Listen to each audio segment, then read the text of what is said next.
Дали може да те прашам една гатанка? Ајде. Што е она што мажот го има, жената го прима?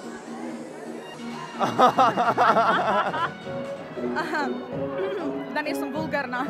Ај ќе оставам ти да ми кажеш. Прво тоа ти паѓа на памет? Па ви, на секој би му паднало прво тоа на памет.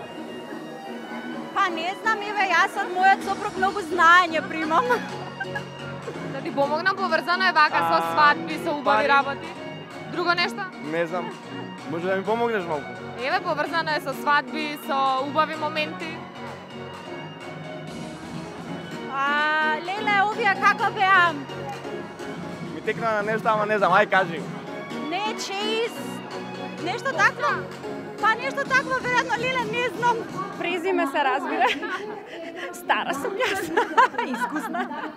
Да. Светлија прашав една гатанка поврзана со свадби и ја погоди, баш да видам ти дали ќе ја погодиш. Што е она што мажот го има, а жената го прима?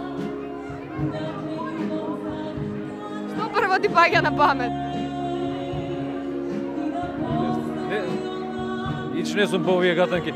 Керка ми баш вчера пред оди у школа ми чита некоја гатанка од тие нивни од за второ оделение и не можев ни тоа да го погодам, така да ни ова. Светлија погоди од прва. Ајде кажете ми кој е. Презиме. Да, управо си. Презиме, па добра, не мора секогаш да го земе жената презимето на мажот. Дали во твојот случај го имаш земено, го имаш додадено? Го имам земено. Презиме, така е, ама не мора да значи. И парите се добри. И парите, да. Фала ти многу. Ај на тебе.